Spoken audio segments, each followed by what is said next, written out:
Hi everyone, this is Rainbow LGBT-Ally Radio.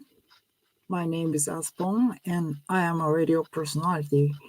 Well, this radio is a program that carefully answers opinions, questions, and consultations regarding sexuality and LGBTQ+. It is also in place of program where I work with various LGBT-Ally listeners to giving advice to questioner or consultant. You can feel free to listen to this radio as a BGM doing any other things. However, if you would like to give your opinions, questions, or comments, it is very welcome. And adding to say any super casual comments in any time, okay.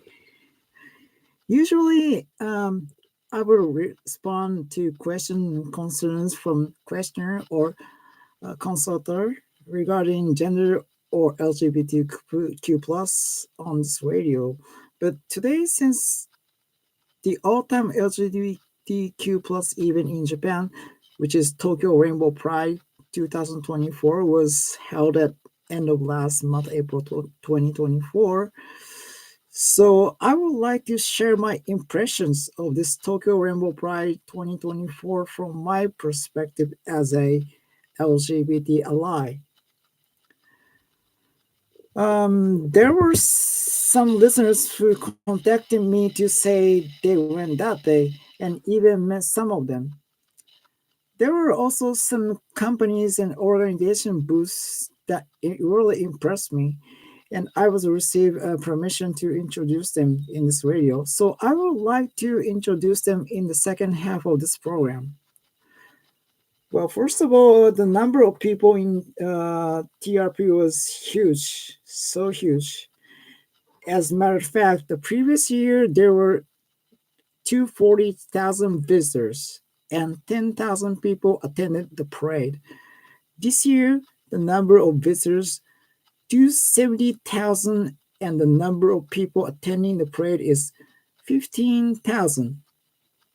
The temperature was really high, but I think the enthusiasm of the people made the venue even hotter. Quite a few people were fanning their fans. Luckily, I was able to watch a weather forecast saying that it's gonna be hot today, so I brought a fan and it was a good idea. um, Last year, the entrance gate for Rainbow Pride, which you enter from the Harajuku station side, was placed about 5 meters away from the pedestrian crossing. But this year, it was already installed right in front of pedestrian crossing. Since there were so many exhibitor booths, I think the number of exhibitors was so large that TRP office had to spread as much as possible. By the way, last year the gate was made of the balloon, but this year it was made of solid steel. Amazing. Talking about the booths, I feel like the university booths and local government booths were even more prominent than previous year. As of April 2024, at least 450 local governments have introduced a partnership system that recognizes marriage relationship equivalent to same-sex marriage as an alternative to same-sex marriage, which is not recognized by the national government. It has been 9 years since Shibuya City and Setagaya City in Tokyo first introduced this in 2015. I think it's really good that this has been introduced so far across the country, and I hope it continues to spread. There were so many foreigners as well. English, Korean, Chinese, Spanish, various languages were being spoken all around the place. There were many all over the language in the venue trying to communicate even if they didn't understand or their language. But that's the essence of the diversity. Trying to know and realize what you don't know is the first step of diversity, including LGBTQ plus. Diversity goes beyond LGBTQ plus, so I think it could have become a place where you can really feel that just by coming and see it. And once again, realize that knowing and experiencing something can be a step toward becoming more kind to the others. Now, I would like to talk about some points that I'm a little concerned about. Of the 11 LGBTQ plus acquaintances and friends I have interacted with who have agreed that it is okay for me to talk about their situation on this radio, there was only one person who came to Tokyo Rainbow Pride 2024 out of 11 people. Last year, the participation rate was also around 10% to 20%. What I would like to say that is that when you are at this Rainbow Pride venue, the atmosphere is filled up with the feeling of we will not give up until they change. And of course, there are people who feel encouraged with it. However, it is important to recognize that the LGBTQ plus people attending TRP are not the majority of LGBTQ. I heard from certain person involved saying that the atmosphere at the venue was so unique, so burst, so loud that I couldn't keep up with it, and it was becoming increasingly difficult for me to participate. Well, I participate because it is a place where I can learn and realize many things, both as an ally and as a person. On the other hand, there are some people do not want to making a fuss, do not want to attract attention with a flashy dress up. Even within the same LGBTQ plus group, everyone has different orientations, but that's natural. So I think it's important to recognize that not all the LGBTQ plus you see in the news or in the photos regarding TRP are not the LGBTQ plus of all. Also, one of my friends who is gay talks to me about this year's Tokyo Rainbow Pride. He's saying that at the Pride Parade, there are people dancing shirtless on top of cars. And I know that although this has become an annual tradition, he doesn't want people to lump him in with those people.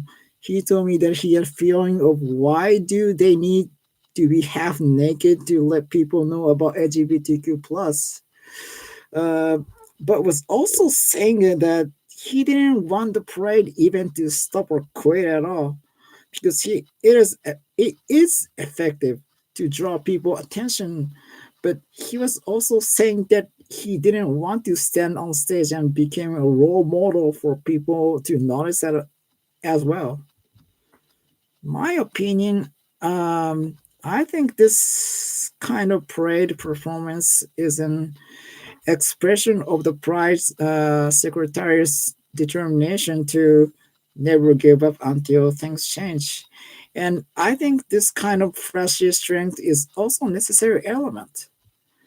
This is because without such landmark characters, I don't think it will be possible for parades and events to be noticed by many people.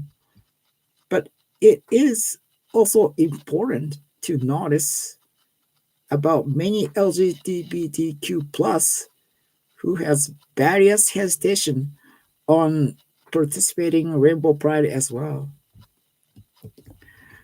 Um, Visitors to the parade, people walking in the parade, people cheering from the sidewalk.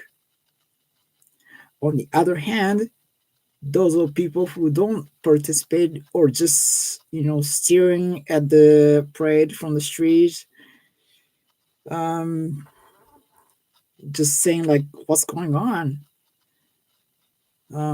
I kind of deeply concerned and wonder the passion, enthusiasm between those two has become even wider. There are there may could be some other way to recognize the existence of LGBTQ plus and what they deserve more naturally. Well, now let's talk about more about stage performance booths and events. Each booth was very eye-catching, but also felt like booth itself was being used as a part of company's organization promotional activities. I couldn't help but feel that explanation of important initiative of companies and organizations were being neglected year by year. But this year, it seemed especially obvious. I think they are doing this to improve the company's image. Well, even I felt this way. I wonder LGBTQ plus felt even more. Some of people thought and wondered if these companies really working for LGBTQ plus, for society, and for changing the country. Also, there were lots of booths where you had to scan a QR code and answer a survey in order to receive games or goods or anything inside the booth. So the mobile network inside the venue were so crowded that I couldn't connect the internet at all, which really bothered me. In order to prevent Rainbow Pride from becoming a place that only serves to improve the image of companies and organizations, I feel it's better to regulate too many games and events using QR code and network. Lastly, I would like to introduce some booths and organizations that I was very impressed. The first company I would like to introduce is Novartis Pharma. They are introducing a live physician map. What's amazing is that three people from completely different departments came together to create this map. That's really amazing.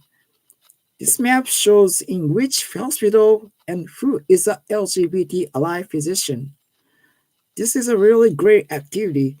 The reason is because there are said to be approximately 20% to 30% of LGBTQ plus who does not go to the hospital because of their this sexuality issue. But if patient can realize the alive physician using this map in advance, it will dramatically support LGBTQ plus to take medical service for sure in the future. There's one more organization I would like to introduce. It's a diversity research group. This is an organization certified by the Tokyo Small and Medium Enterprise Management Consultation Association. In the first place, diversity initiatives, including LGBTQ, are often only carried out by major corporations. In this respect, small and medium sized enterprises are forced not implement or giving up on implementation of diversity actions.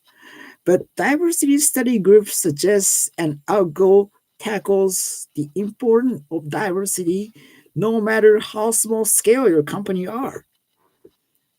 Preaching and initiating initiatives of women's empowerment and work style reform, but also tackles themes such as LGBTQ plus and other sexual minorities. That's why they decided to exhibit at Tokyo Rainbow Pride. I really believe that both booths gave visitors um, encourage to whom currently hesitating to go to the hospital or working at small, medium-sized enterprises. That's all for the Tokyo Rainbow Pride 2024 report on Rainbow LGBT Ally Radio. Thanks for listening. There's one more day till weekend. So have a good evening, sleep tight, and see you in the next radio. Bye bye.